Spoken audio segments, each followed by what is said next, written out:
За яста ямар муухай өдөр вэ? Өглөө усвал нөгөө сошиалд ордгоороо орсон чинь осор жамаа бурхан болчихжээ гэсэн мэдээ аваад бүр өстө сонирн болчихлоо. Тэгээ би санаж яана л да. Саяхан л да. Нөгөө Майкл Джексоныг нас урлаа гэсэн чи бүр ингээд яагаад ч юм ингээд дотор бүр ингээд харанхуулаа яваад өгсөн. Тэгээ би бүр гайхажсэн. Одоо мэдгүй одоо яагаад тэгж харамссан. Ямар ч хэлээсэн маш их харамссан. Бүр ингээд дотор харанхуулаа явчихжээ. Яг тэрэн шиг ингээд осор жамаа ингээд нас урсан гэсэн чи өнөөдөр бүр өстэй. Бүр ингээд дотор ингээд стон бүр харанхуулаад явчихдаг шүү дээ.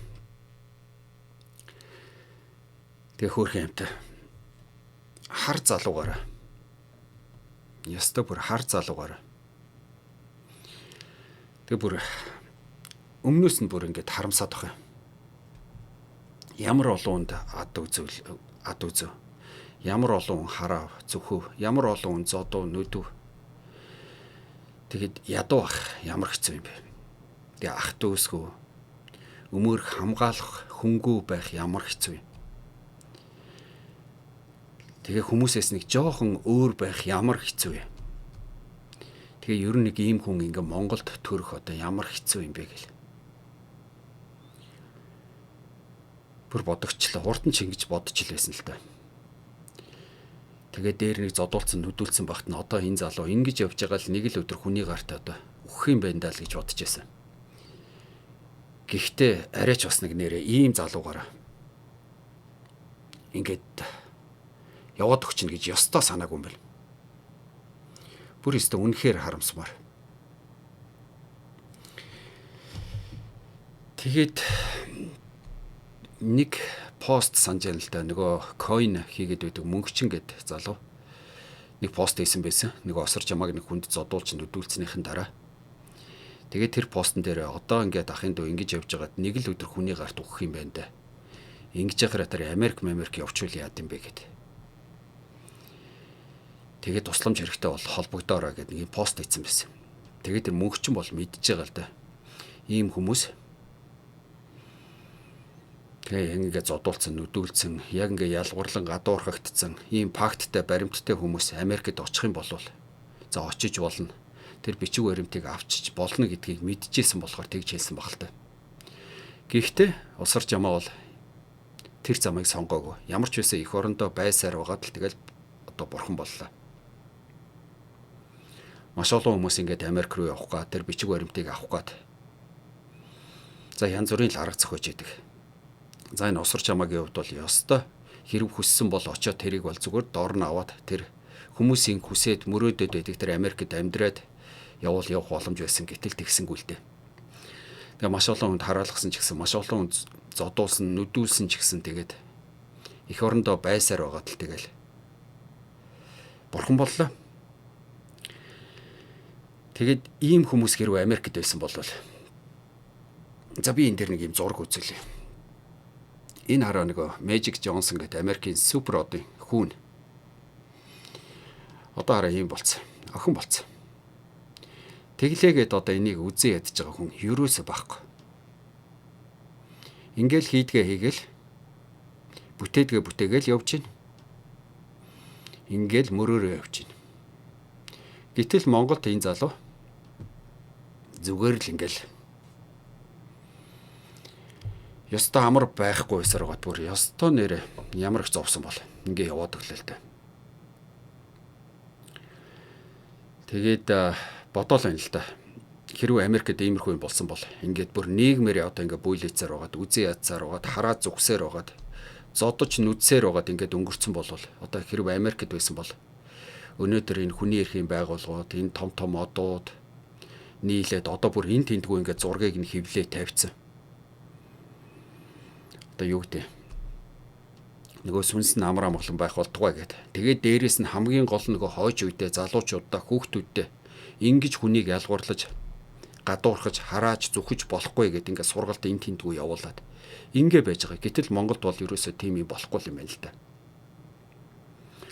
Тэгээ би бодоод байна л да. Монголчууд бид энэ залууг амьдд нь хайрлсангүй. Гэхдээ ядаж нэг сүнсийг нь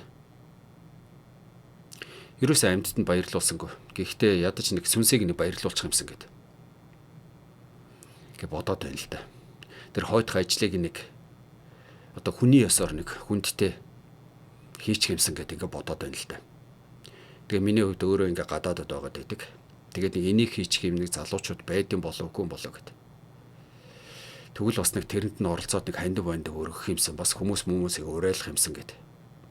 Ингээ бодоод байна л да. Тэгээ ганцхан тэр хойдох ажлыг хийх биш. Одоо тэр осор чамаагийн амьдарч исэн тэр дүүрэг бодвол одоо баг дунд сургуулиуд гэж байж байгаа бах. Тэр баг дунд сургуулийн хүүхдүүдийг бүгдийг нэг хооллоод ундлаад.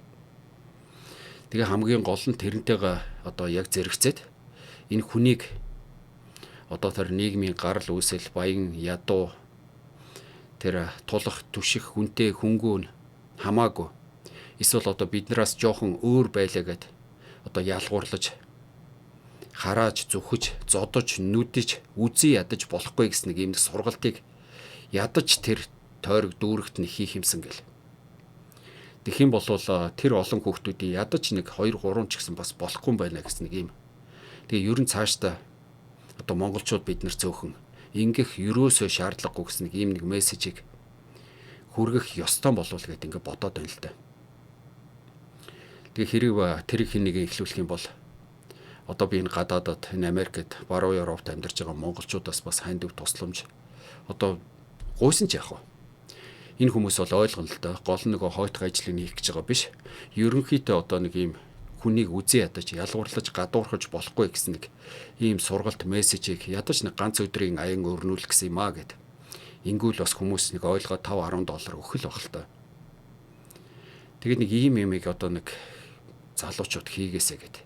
Одоо энэ 2025 он гарчаад байна. Монголчууд бид нар чинь бас өөрчлөгдөх хэрэгтэй шүү дээ. Ингиж одоо цөөхөлхнөө үжиж бие бинийгээ үзээ ядаж ингэж хараад зүхэж зодож нүдэж ингэж болохгүй шүү дээ. Гэт ингээд тэгэл нэг иймэрхүү юм л ингээд надад ингээд бодогдоод байна. Тэгээ нэг иймэрхүү юм эхлүүлчих залуучууд байна уугүй юу гэд. Тэгээ уг нь энийг төрийн байгууллага тэр томчууд санаачлаад ивэл зүгээр. Гэхдээ манайхан бол хийхгүй л дээ. Харсан ч хараагүй юм шиг, сонсон сонсоогүй юм шиг сайндаа нэг зураг тавиал өнгөрөх байх л та. Харамслал өнгөрөх байх. Тэгэхээр би энийг нэг осор жамаа чинь сошиал дээр хийдвэхтэй хүн байсан. Тэгэхээр энэ сошиал дээр хийдвэхтэй байсан ийм лаймав хийдэг залуучууд нь бас энэ ажлыг эхлүүлээсэй л гэж бодож байна л да. За тэр хүмүүс одоо үзэлээ бодлоо хэлснээрээ бас нийгэмд бас айгүй тийм одоо гадуурхагддаг, хараалгадаг, зөвхөгддөг. Тэд нар өөрсдөө мэдж байгаа болохоор ер нь нэг иймэрхүү юм байж болохгүй гэсэн. Энэ ажлыг бас нэг эхлүүлээсэй л гэж бодоод байна.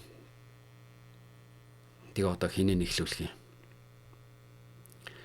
Тэгээ түрүүн би хэлсэн энэ залууг бид нар ингээм амьдад нь харилсангүй.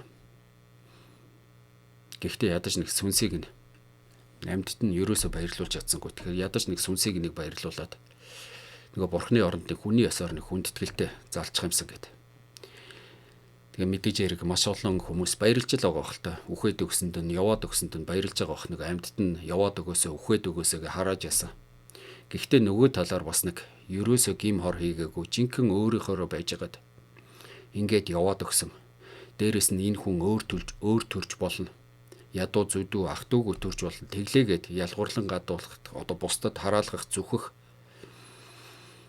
тийм шаардлагагүй гэдгийг ойлгож байгаа маш олон хүмүүс байгаа. Тэгээд цаашдаач тийм байгаасаа гэж одоо тэр хүмүүсээ бас байдаг шүү гэсэн нэг тиймэрхүү мессежийг бас түгээх юм бол бас бусад хүмүүс бас багч гэсэн жоохон өөрчлөгдөх юм болов уу гэдэг. Тиймэрхүү юм бодоод байна. Тэг одоо ямар ч юм те манай Монголд ингээл энэ тэмдгүүл ингээл нэг юм хар бараа мэдээ өдөр болох ингээл араасаа цувраад л байгаа. Бусад улс оронд өдрөөс өдөр сайжраал өдрөөс өдөрт урд нь хийж чадаагүй юм урд нь болохгүй бүтэхгүй байсан юм. Өнөөдөр засчлаа сайжруулчлаа улам гоё болж гин гээл ингээд ямар юм те. Хай